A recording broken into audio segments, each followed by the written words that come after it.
Umilaw yung battery. Nasira yung yung alternator. Ay, ko natin.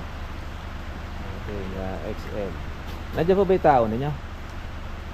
Di pumasok?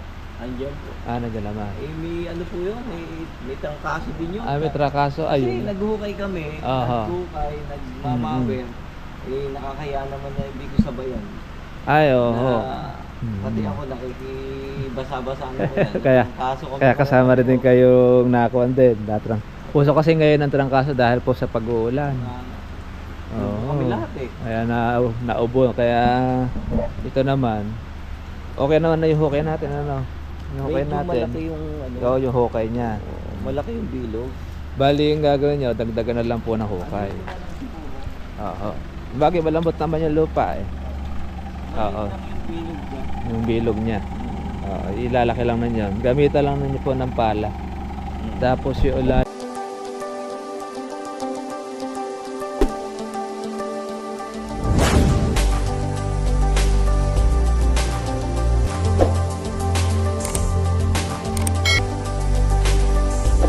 Umilaw yung battery. Nasira yung yung alternator. Ay, ko natin. Okay, XL. Nandiyan po ba yung tao ninyo? Di pumasok? Andiyan po. Nandiyan naman. May po yun, may trangkaso din yun. May trakaso. Kasi Ayun. naghukay kami, Aha. naghukay, nagmamawin. Nakakaya naman na ibig ko sabayan. Ay, oo. Pati ako nakikibasa-basa na ko yan. Kaya kasama rin din kayong nakuan din. Puso kasi ngayon ang trangkaso dahil po sa pag-uulan. Kami lahat Kaya naubo. Kaya ito naman. Okay naman na yung hukay natin. Yung hukay medyo natin. malaki yung Oo, yung hukay niya. malaki yung bilog. Bali yung gagawin nyo, dagdagan na lang po ng hukay. Oo. Bagay malambot naman yung lupa eh. Oo. Yung bilog niya. Ilalaki lang na yan. Gamitan lang ninyo po ng pala. Tapos yung ilalim niyan, same din nun. Medyo kulang po siya ng konti. Laliman ko dahil papasalubungan po natin siya ng pataba. Yung pataba po natin, ilalagay lang natin po dyan yung mga 2 kutsara. Isang dakot. Isang dakot. Tapos patungan po natin ng lupa. And then, tabunan na natin siya ng lupa. Yun na. Oo, yun na. Kuha na natin. Yung organic fertilizer natin dito. Okay naman na yung kuha nyo. Hindi naman ninyo maitanim ngayon lahat yan. Unti-unti. Dito lang na siya sa kabila, 800 din. 800 na. Marami rin pala pumasok. Oo, kasi malaki kasi itong area na to. 400 na to, kabila pa. Oo. Kaya naman nito, ito, napuno na natin ng kalamansi. Yung sa kabila, gusto ko ibang sa Ibang variety. Pwede fruit trees yan. ano ba yung iba pang prutas? Pwedeng rambutan, pwedeng dwarf coconut, pwede rin yung mangustin o guapol. Ayan, mga fruit trees na pa pwede. Sabihin nyo na lang kay Sige po, para yung sa likod kasi may mga puno rin naman yun. Para doon yung mga fruit trees. Ngayon dito sa harapan, tama lang dito yung kalamansi. Para maganda po yung area.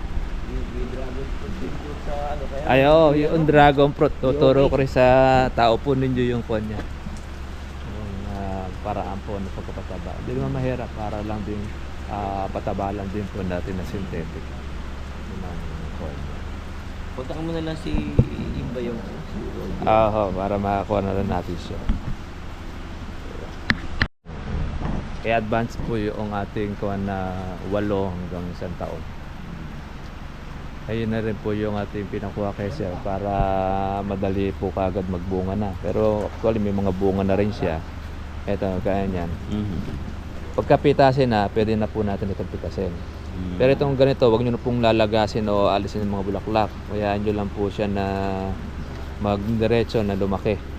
Pagka pwede na pong harvestin nyo na para palitan ulit ng panibagong sanga. Tsaka ng bulaklak. Yan. Kasi iba ang practice dyan. Inaalis ang lahat ng bunga niya. Inaalis ang lahat ng bulaklak. Hindi po ganon. Kasi pagka ganon alisin natin yan, tatayog yan, tatangkad na payat. Yung kasing bunga na ito, yan po yung magkocontrol sa kanya para hindi po siya tumayog. Opo, kasi Pag dala-dala niya yan, obligado siyang magsupang ng ibang mga sanga doon sa kanyang palibot. Tapos pag napitas nyo naman yung kalamansi, magsasanga ulit siya ng panibago. Yan. Kaya continuous yan po yung paraan ng pag-alaga. Pagka meron naman pong insekto, ituturo ko po sa inyo kung ano yung inyong pong i-spray po dyan. Pero ngayon di pa masyadong sasalakayin yan dahil nag-uulan. Pagka po tag-araw, ayun, titingnan lang po natin dito yung dahon kung merong kumakagat po ng mga pagong-pagungan o kaya yung atita o ayan. Pagka merong kuto, meron tayong mga gamot na ipatitimpla po sa kanila. Tuturo natin yan. Tapos paglalagay natin ng abono rito, una, pag naupa-upuan natin ng organic, yung 2 kutsara, halos kalahating ganyan lang ng ating sa ilalim, tsaka natin ito itatanim. Tapos medyo siksikin nyo po yung pagtatabo ng lupa para hindi po magkaawang po yung tubig o mahayan, at least lalabas po yung tubig nyo. Diba mamaya pagka hindi po siksik po yung ating tanim dyan mamahay yung tubig. So kailangan kuhanan nyo ng lupa, siksik nyo siya para ito para yung hindi- ilulubog natin. Yan. Kahit medyo sumobra ng konti, wag lang po dito sa pinakadugtungan para hindi siya mabonsai. Tapos meron siyang tutubo sa ilalim ng kalamanda rin. Alisin natin yon, yung mahahaba tinik, hindi nagbubunga yun. Yan ang kawan. Madali lang naman ito. Nakatutok naman po si Kuya doon sa YouTube natin. Tinuturo naman natin yan. Paraan po ng pag-spray. Baling gagawin natin dito, monthly ang ating pong pag-aabono. Monthly. Yung Yung, sa sa- abono sa taas, pagka naitanim na, una sa ilalim. sa ilalim. Pagkatapos doon sa ilalim, susunod na buwan, sa ibabaw na tayo. Dito na tayo maglalagay nun. Paikot. Kasi nandito na yung mga ugat niya. Bali, mga 1 kutsara lang. Balik ko siya, 2.5 na. Dalawang kagat. Kasi habang nagkakaroon ng umaangat yung kanyang buwan, ma-adjust din yung ating abono. Ayan. Hanggang doon sa ito ay mag-1 taon. Pagka 1 taon na, so pwede na natin siyang pamungahin. Dahil medyo malalaki na yan para at least magamit na po natin. Ayan. Maganda ngayon yan dahil muulan. Kaya libre na tayo sa ating patubig. Tuloy-tuloy lang siya. By November na siguro ang magiging pa natin ng patubig. Total, meron naman kayo tubig dito. Ayan. Ayan. Doon manggagaling po ang host ninyo. Yan. Sa taas. Pababa. Kaya ayusin lang naman yan. Pagka tag-araw na natin ayusin bago magtag-araw. Yung agos ng tubig. Tubo. Yan, pwede po yun. At least po yung submersible yan, di ba? Yan, maganda yun. Para continuous. Naman kasi niyan, di kuryente. Yung tank kasi para sa mga baboy. Obliga, kailangan talaga meron pa kayo isang extra. Pwede. May pagka nag-pump Diretso naman siya. Sakto. Kasi naman, pagkakaganda ng kuryente, kahit sa gabi, pwede kayo magpatubig. Araw. Kasi ang baboy, hindi naman masyado matrabaho yan. Konting linis lang yan. Hindi magkakaroon ng uli na laman to. Bali, pangalawang laman na sana. Sana. Kaya ladali nga lang noon ng pandemic sa baboy. Laki-laki rin nga naman itong kung ito. Pwesto. Yung panahon natin ay masungit. Ito kagabi bumiyahin na ito. Bali sa kuwan na lang sila nung kumuha na. Natulog na.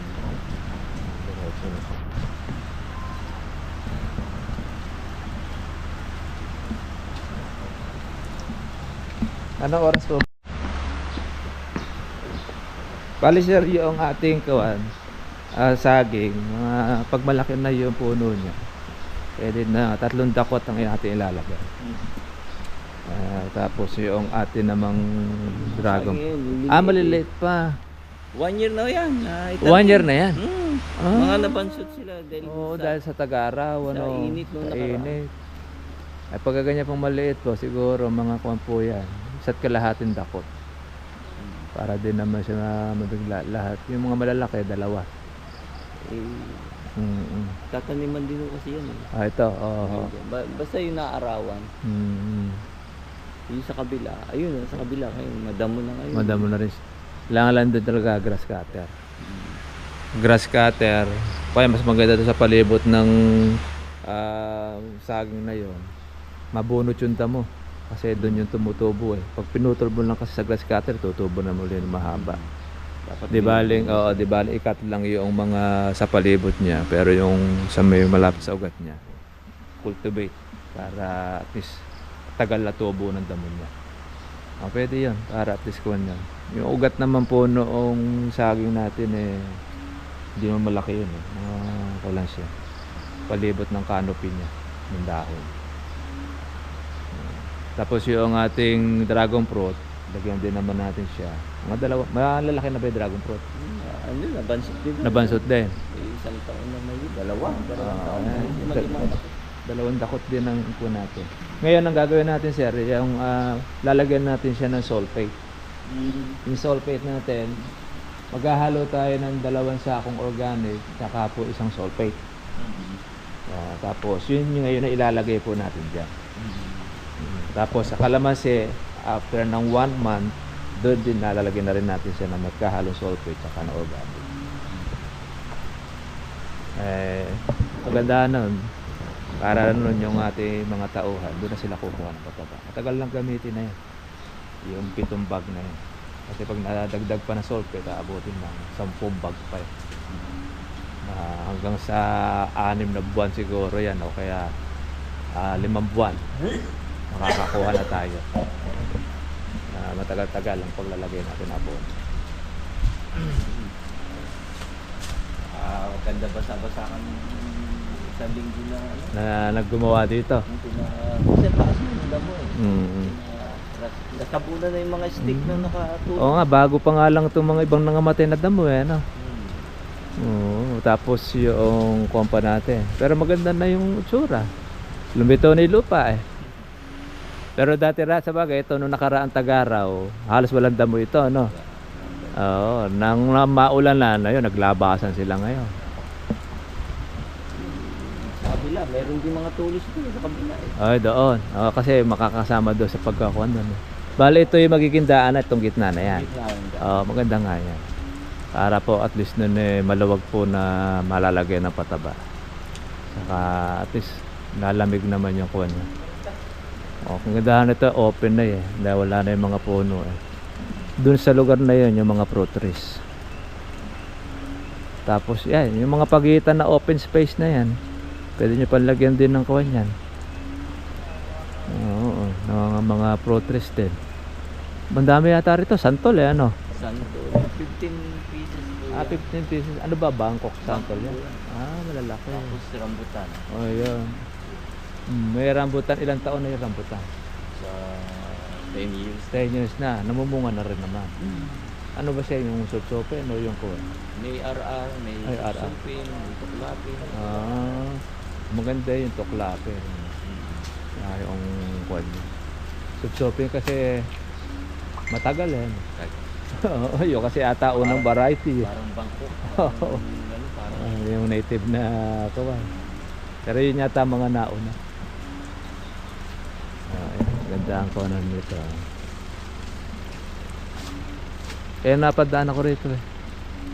Ito yata kako yung bakod na kuwat eh. Lumagpas pa ako doon, medyo duda ako eh. Sakto ka ako, lumagpas nga ako. Sabi ko, nakaraan, lampas din siya. Oo, lumagpas din ako rito eh. Tagal na rin kasi eh. Ilang buwan din yun. At saka blue rin ba yung gate na on? Hindi yata. Blue noon. Oo. Anong papapasok? Sabi ko, pati puro paakyat ako ng paakyat. Umabot na kayo sa bahayan. Oo, login nasa bahayan na ako doon sa may bago doon sa may bahayan. Kasi meron yung bang may mga guhit na ng pintura. Tindaan. Doon ako nakaabot. Sabi ko, di na ako. Alam ko medyo bungad lang ako yung kanila yun. Bumalik ako. Ayan, sakto naman. 34 hectares. Ito yung kabila na hindi nagagamit. Nasa abroad ba yung may-ari? May-ari niyan. May-ari ng Memorial Evergreen. Oo. Ay, Puro mayaman. Apo na lang ang nasa stage niya.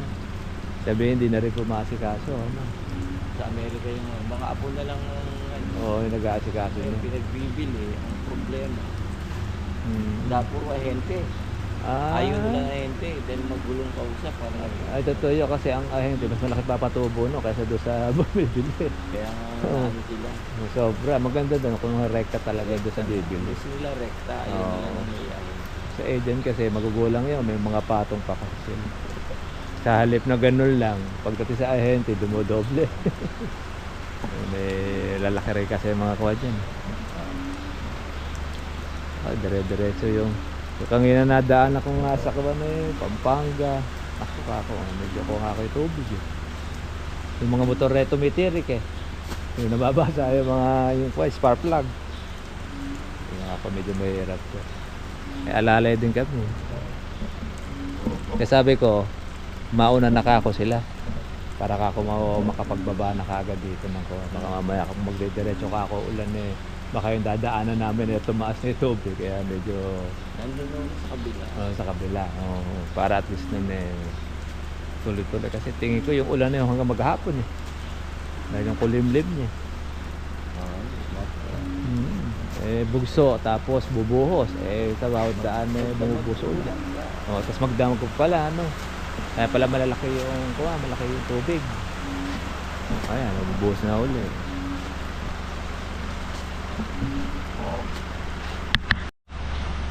Yung trabahador pala ni Kuya nagkaroon pala siya ng trangkaso, kaya din natin siya mga kasama nga, pero ginayta lang din natin sa Kuya para po siya na yung magsabi doon sa kanyang tauhan sa pagtatanim ng kalamansi, kapatid na rin po yung pag-aalaga. Hindi naman po mahirap alagaan. Kahapon na po nila ito inilagay doon sa truck dahil nga po maulan, kaya at least na-safe na po natin. Baka mangyari po ay magkaroon na uli nung paglulubog, at least nakasafe na po yung pula na kanilang itatanim. Magaga na rin po natin yung pinahakot. Although hindi pa po nila nabubutasan po lahat, pero marami na po, majority naman na yung mga may butas. Pero mga maliliit siya, kaya palalaki na lang po natin sa kanila ng pamamagitan po ng pala, para at least po ay maging maganda po yung kanya kalalabasan, tapos hindi po masaktan po yung ugat ng ating kalamansi. At ipalalagay rin po natin sa kanila rito yung ating organic fertilizer na pinadeliver din, para at least yun po yung ating pasalubong na pataba sa kalamansi, lalo pang mas gumanda po ang bulas o yung paglaki niya. Yun ang ating alaga.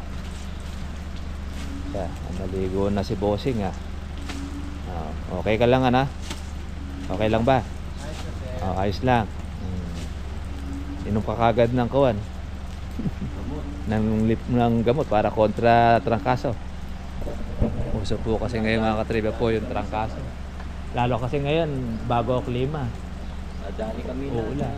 pati yung caretaker ko. Dito nadali rin na sipon tsaka yung trangkaso rin. Kaso kami pare-pare. Dahil umuulan, nagluwan kami. Gagawa kayo. Ayan, malakas po kasi ang pagkakuha ng umuulan.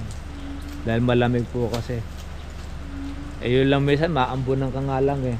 Pag may hina yung katawan natin, nadadali. Lalo na po ngayon. Sa bagay, kailangan lang natin dyan kuha kalamansi juice, vitamin C, yan na kailangan.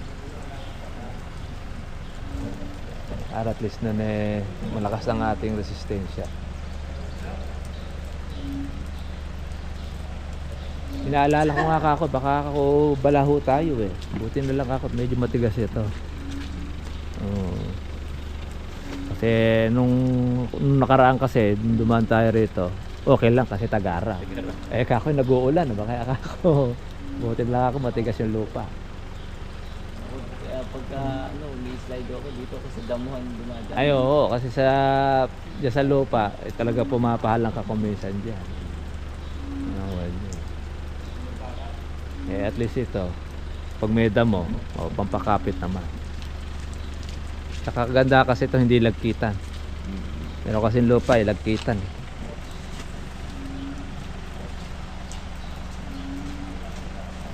Marami na kayo makipitas dito paglaki niyang mga maliliit na yun. Makakakuha na kayo ng mga pampiga. Yung iba pwede nang kunin. Oo, meron na po kayo mapipitas dyan. Yung mga may malalaki na doon. Kagaya sa iba ron. Meron pa siyang kaya. Magugat ito. Oo. Sir, yan po Yan, hindi meron ko siyang rin inayos at palbi nga po. Yung palagi.